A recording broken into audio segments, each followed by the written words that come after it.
এখানে কোনো হয়নি দাদা, আমি ফোন দিচ্ছি আপনারা বলতে লাগবে।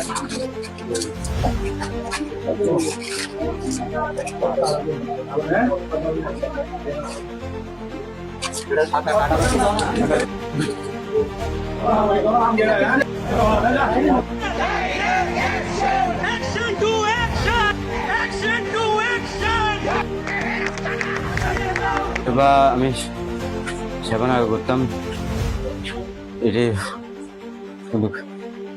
মানে আপনি আগে ব্যবসা করতেন? এবার খাইতাম যে ইয়াবা খাইতেন? ব্যবসা করতাম। আচ্ছা,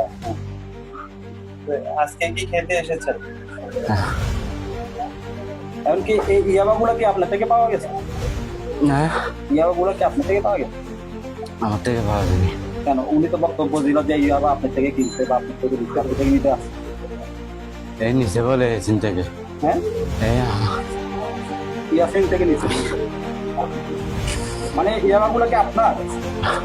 হ্যাঁ, আপনার এলাকাবাসী তো বলতেছে আপনার কাছ থেকে পাইছে।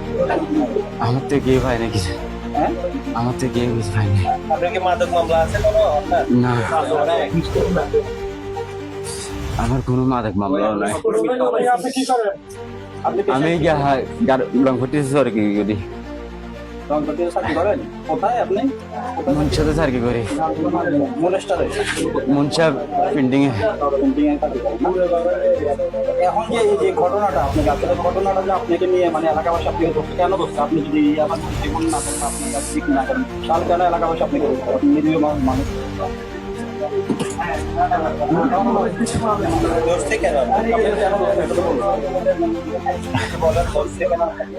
আমি ওখান দিয়ে ওনার সাথে কথা বলছিলাম আর এতটুকুর ভিতরে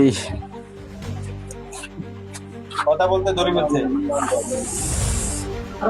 মাদকের সরাসরি জনপাড়া আমরা অনেকগুলো মানববন্ধন হয়েছে ইতিমধ্যে, এবং আজকের ঘটনাটা কি একটু সংক্ষেপে বলেন ছোট করে। আজকের ঘটনা হলো যে এখানে কিছু যুবক ছেলেরা অনেকদিন ধরে আমাদেরকে বলতেছে এখানে কি করা যায়, আমাদের ছেলে বাবা ভাইয়েরা সবাই নষ্ট হয়ে যেতেছে, একটা আমরা সামাজিকভাবে একটু উদ্যোগ নেন। তা আমি বলছি কয়েকবার ওদেরকে দেখি কি করা যায়। একটু আসার পর মনে হয় ওরা 8-10 জন ওইখানে ঘাট দিয়ে রাখছে। মোল্লা বলে একটা ছেলে, ওনার থেকে মালা পাইছে প্রায় 20-30 পিস, আর কিছু গিলে ফেলছে, ধরে নিয়ে আসছে এখানে। তবে আমি ওই সুমন মামারা ফোন দিলাম, থানাতে দেওয়া যাবে না এখন, অসুবিধা আছে, আপনারা কাজ করেন, আপনি মিডিয়া পাঠান, মিডিয়ার থেকে কিছু সাক্ষাৎ নিয়ে ওর থেকে তারপরে আমরা দরকার হলে পুলিশের আইন ব্যবহার করে দেবো। আইনকে আমরা তেমনি কথা বললাম। এখন সামনের দিকে আমরা কিভাবে অগ্রসর হবো, আমাদেরকে আপনারা সহযোগিতা, পুলিশ তো কি সহযোগিতা করবো আমরা জানি না। পুলিশ কিন্তু আসার আগে ওদেরকে বলে দেয় আপনারা সরে যান। এখন কি চাচ্ছেন আপনারা? আমরা চাইছি আমরা এলাকাটা মাদক মুক্ত চাই। যেটা আমবাগান থেকে আলমগীর বাহিনীরা বিভিন্ন সময় এখানে আক্রমণ করে, মাদক ব্যবসার সাথে যারা জড়িত, আসলে ঘটনাটা তাদেরকে নিয়ে হয়। তাদেরকে নিয়ে হওয়ার কারণে এই এলাকার মানুষ একটা অশান্তির মধ্যে দিন যাপন করতেছে। সেই দিন যাপনের আলোকে অত্র এলাকার যুব সমাজ যারা আছে, যারা উদীয়মান তরুণরা আছে, তারা তাদের এলাকাকে নিরাপত্তা রাখার স্বার্থে তারা এই মাদকের বিরুদ্ধে একটা যুদ্ধ ঘোষণা করে। তারই আলোকে আজকে এই জোরঢাবার পার এলাকায় দীর্ঘদিন যাবৎ একটা মাদকের অভয়ারণ্য তৈরি হয়েছিল। সেই মাদকের অভয়ারণ্য থেকে যুব সমাজকে রক্ষার স্বার্থে আজকে তারা একটা অভিযান পরিচালনা করে।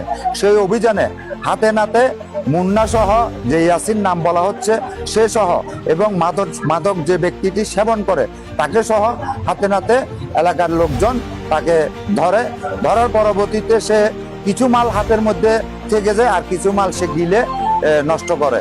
তো সেটার সুবাদেই এখন আপনারা মিডিয়া জগতের যারা সাংবাদিকবৃন্দ এখানে আসছেন, এলাকার লোকজন এখানে উপস্থিত আছে, সকলের মাধ্যমে আমি আহ্বান জানাবো বাংলাদেশ প্রশাসনের যে ঊর্ধ্বতন কর্মকর্তারা আছেন, যেহেতু এই এলাকা একটা শান্তশিষ্ট এলাকা ছিল, এই এলাকাকে একটা অশান্তিতে রূপান্তরিত হয়েছে এই মাদকের সবলের কারণে। ওনার থেকে ও মাল নিচ্ছে, আমাকে দেখার পরে উনি কি করছে, মালগুলো ডাস্টবিনে ফেলে দিয়েছে।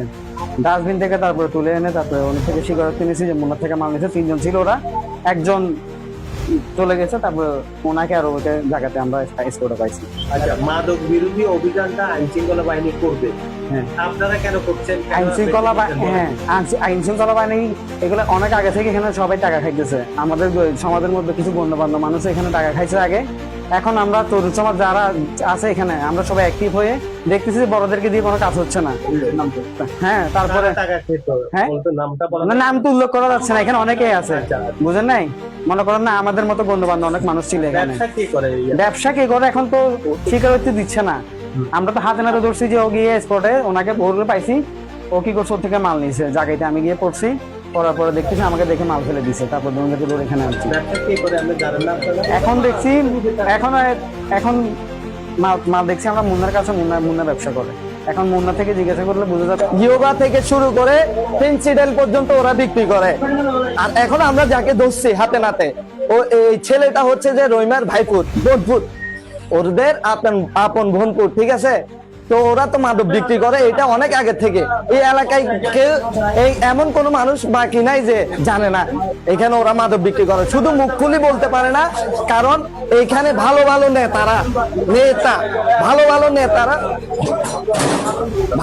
নেতারা এখানে এদেরকে লিড দেয়। যাদের কারা কারা? না, ওগুলো আমরা নাম বলতে পারবো না, কারণ এটা একটা জীবনের রিস্কের ব্যাপার স্যাপার আছে। ব্যবসায়ী কারা? ব্যবসায়ী হচ্ছে যে রহিমা, আর রহিমার গোষ্ঠী হচ্ছে যে এরা। রহিমার পুরো গোষ্ঠী মিলিয়ে না এখানে মাদক ব্যবসা করে। গোষ্ঠী মানে উনি কি আর কি? উনি হচ্ছে যে রহিমার আপন বোনপুর।